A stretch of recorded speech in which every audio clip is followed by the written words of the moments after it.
옛날 옛적 오래전 인류의 조상들이 만들었다고 추측하는 피라미드와 같은 고대 기념물을 건설하는 데 사용된 도구가 사실은 우리들 곁에 있던 도구와 깊은 관계가 있었던 것일까요?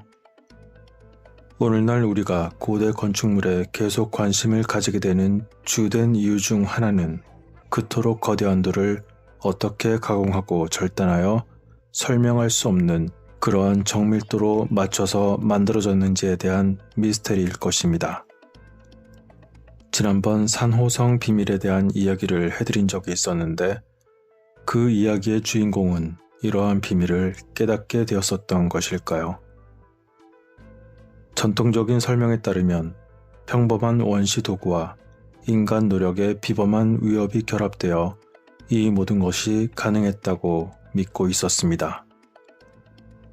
게다가 크게 본다면 전 세계적으로 건물의 기술과 디자인이 지구 전체에 걸쳐 이상하리만큼 많은 유사점을 공유하는 이유도 이와 관련한 것이었을까요?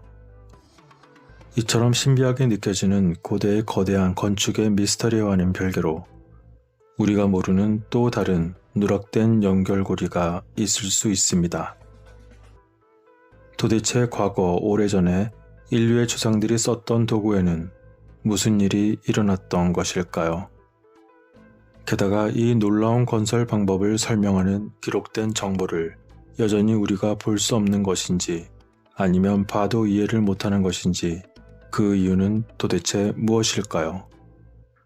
혹시 이러한 건축 방법이 일부 감추고 싶은 자들에 의해 의도적으로 비밀로 유지되고 있었던 것일까요?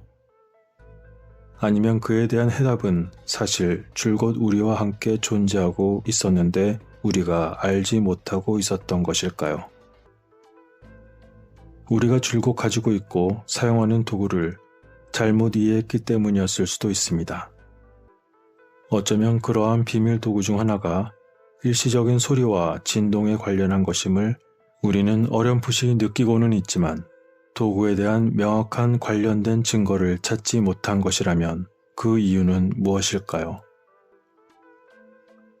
한 고대 아랍 역사가이자 지리학자의 설명에 따르면 이집트인들은 거대한 돌 블록을 운반하기 위해 소리를 사용했다는 것입니다. 아랍의 헤로도토스로 알려진 그는 서기 947년에 수백 년 된 전설을 기록했습니다. 미스테리어스 유니버스에 따르면 전설은 다음과 같습니다.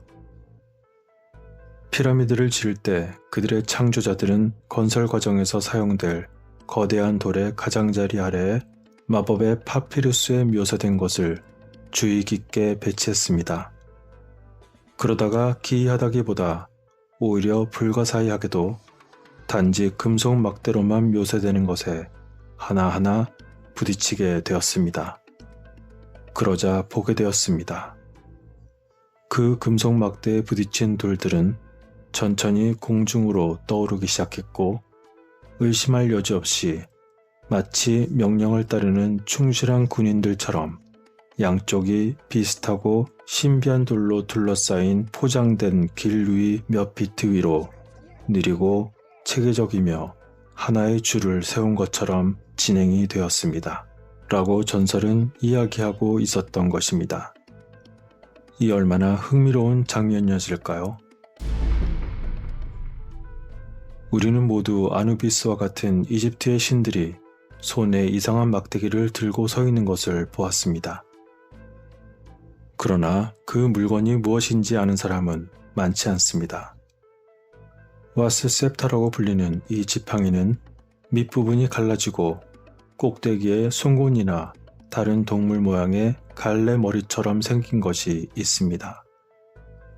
그 막대는 얇고 완벽하게 직선이며 앙크 및 예드와 같은 다른 신비한 물체와 연결되어 있습니다. 그렇다면 그것들은 단지 상징적인 것이었을까요? 그렇지 않다면 과연 어떤 종류의 도구였을 수 있었을까요? 고대사의 일반적인 정의에 따르면 이 물건들은 왕권과 통치를 나타내는 상징입니다. 부적에서 건축에 이르기까지 모든 이집트 예술 작품에 매우 자주 등장하는 가장 중요한 세 가지의 상징은 앙크, 예드, 와스셉터인 것입니다. 이것들은 비문에서 자주 표현되었었고 종종 석관에 그룹으로 함께 나타나거나 또는 별도로 나타났습니다. 이들 각각의 경우에서 앙크는 영원한 생명을, 예드는 안정성을, 와스는 지배를 뜻했습니다. 일부 묘사에서는 호루스가 바라보는 사당의 지붕을 받치고 있는 와스셉터를 볼 수 있습니다. 그것과 유사하게 예드는 복합단지에서 하늘을 떠받치고 있는 것처럼 보이는 사원에서 그것을 볼 수 있습니다. 이러한 의심스러운 막대를 각각 들고 있는 이시스와 아누비스의 동상에는 소리굽새가 그려져 있습니다. 신들 사이에서 조각은 줄로 연결된 것처럼 보이는 두 개의 소리굽새를 보여주고 있습니다. 그 아래에는 4개의 갈래가 있는 둥근 물체가 중앙에 있으며 화살표가 위쪽을 가리키는 것처럼 보입니다. 한 소식에서는 이집트 학자들이 고대의 소리굽새를 발견했으며 그 목적이 무엇인지 알 수 없었지만 매우 특이했다고 합니다. 한 번은 이집트 박물관 창고에서 무엇인가를 발견했는데 이것들의 크기는 전체 길이가 약 8인치에서부터 시작해 약 8에서 9피트까지 이르며 투석기와 비슷하게 생겼고 포크처럼 생긴 가지 기둥 사이에 팽팽한 철사가 뻗어 있었는데 그것은 확실히 비철이 아니라 철로 보였다고 합니다. 즉 실과 같은 끈으로 연결된 것이 아니라 마치 피아노의 줄처럼 철로 된 실과 같은 것이 서로 연결되어 있었던 것입니다. 이 수상한 물체는 손잡이가 달린 U자 모양과 비슷했으며 그것을 손으로 살짝 잡아서 철사를 당겼을 때 오랜 시간 동안 진동했다고 합니다. 과연 그것은 고대의 무슨 용도였던 것일까요? 악기였을까요? 아니면 철로 된 줄에 진동을 생성한 후 돌을 자르거나 조각하는 데 사용했던 것일까요? 이것은 기껏해야 하나의 증거일 뿐이지만 이시스와 아누비스 동상에 있는 소리굽새의 모양의 조각 표시에도 갈고리 사이에 철사가 뻗어 있다는 것을 우리는 알 수 있습니다. 또한 소리굽새처럼 보이는 것을 들고 있는 모습을 보여주는 훨씬 더 오래된 수메르의 원통 인장도 우리는 볼 수가 있습니다. 그렇다면 고대 이집트와 함께 고대 수메르인들도 동일한 무엇인가의 목적을 가지고 그것을 사용했던 것일까요? 이러한 고대인들이 그러한 물건을 영원한 생명과 안정과 지배에 사용했던 그 이유는 현재로서는 알 수 없지만 아마도 고대인들은 우리가 현재 이해하고 있는 것보다 소리와 진동의 영향에 대해 훨씬 더 많이 알고 있었던 것이 아닐까 합니다. 오늘날 사이매틱스에 대한 연구는 진동이 어떻게 복잡하고 설명할 수 없는 방식으로 물질의 기하학을 변경하는지 보여주고 있습니다.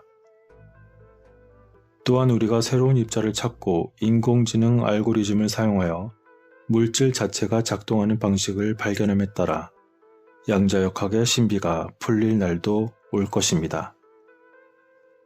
우리는 머지않아 마침내 세계의 고대인들이 전 세계적으로 거대한 기념물을 만든 방법을 정확히 이해하기 시작하는 단계에 도달할 수 있지 않을까요?